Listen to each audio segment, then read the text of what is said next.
Shanti. Om Namah Shivaya. Today I am going to talk about mind. Before going to meditation, we should know what is mind and working of mind. From yogic point of view, mind has four major components. They are 1. Intellect or buddhi. Second, ahankar or identity. Third is memory or manas. Fourth one is citta.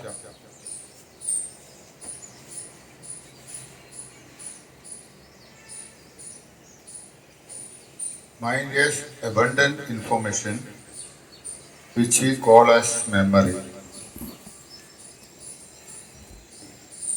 These informations are not only from present but also from past lives, which is stored in our subconscious mind as sanskara. This memory is responsible for our personality. Hence, strong personality or weak personality is result of manas.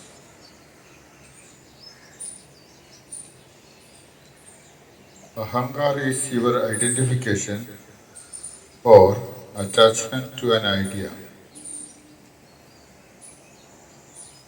For example, nationality or religion, etc. Ahankar binds us to certain type of belief system.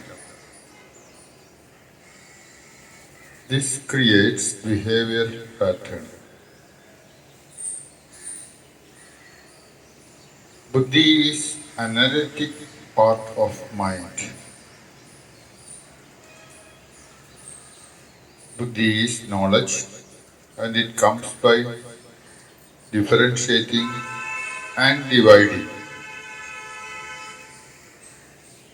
It is essential for day-to-day dealings and survival.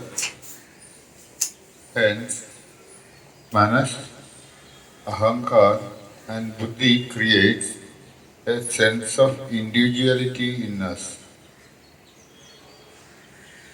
And we feel that I am different from everything else.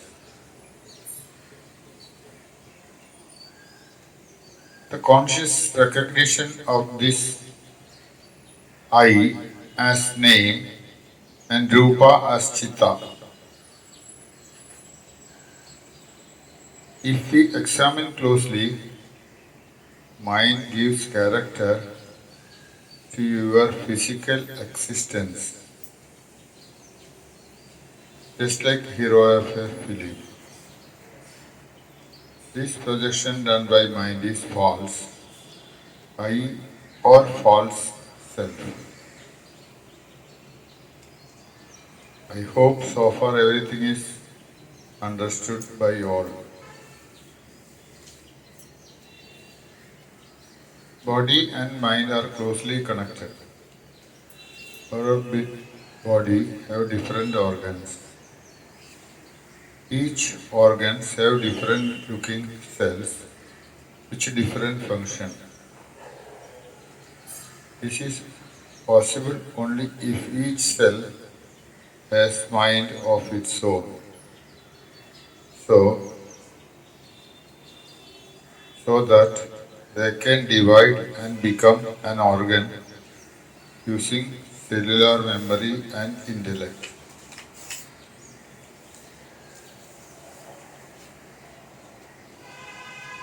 The cumulative working of all these minds result into chitta, which is responsible for our thought pattern or consciousness level.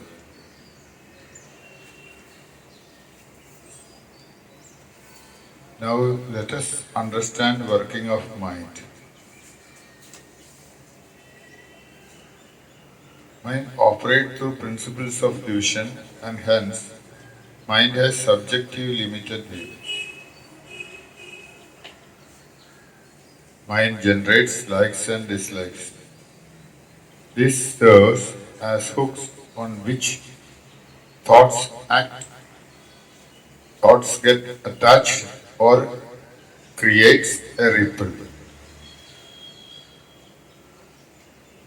Example, if I like color red and I see a red pen, my mind will remind me of red shirt which I have, from which shop I took, how much I bargained, etc. etc. It is endless, isn't it? Mind is a chatterbox. It loves conversation by talking from both the sides. Example, if you see an ice cream, the first thought will be to eat it. Then something within that will remind you that Guruji has told not to eat. Further, a thought will come, eat only one spoon. That is okay. This will just go on and on.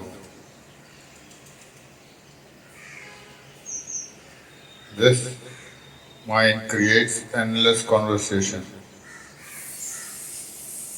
Mind dwells in past and future. Goal of the mind is to generate happiness, and mind is curious to repeat whatever will generate happiness. Hence, there is a formation of habit. Habit is thick pathway of desire, thought, and action. This results into addiction. If we examine the working of mind, it gives a strong sense of individuality. Mind dominates our body. Hence, we become slave of our mind. In the end, let us understand thoughts. If you check closely, most of the time thoughts happens to you, just like a heart beating is happening in your body. Thought happens involuntarily. You actually think only when you have something very important. So, from where does this involuntary thoughts come from? Your mind is a part of universal mind. You identify with certain part of your universal mind and call it as my mind.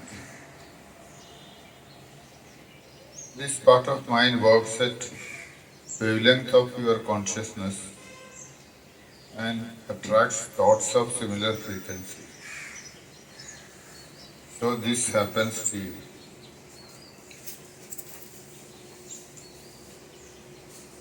Hence, an alcoholic will attract an alcoholic friend. This magic of mind is called as Maya.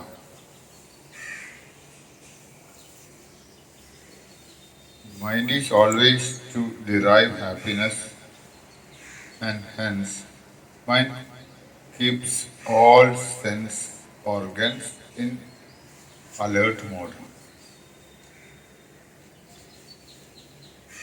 This makes us restless and always involved in the external world of duality.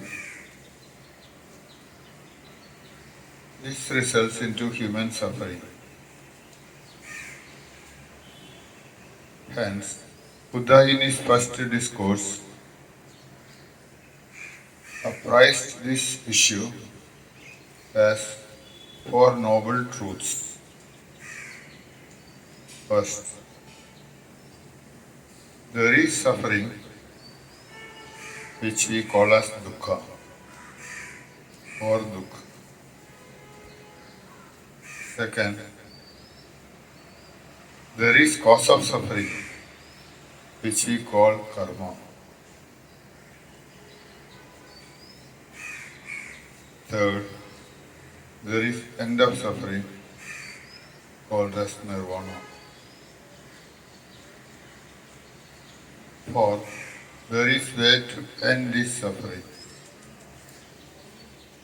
We call this method as meditation.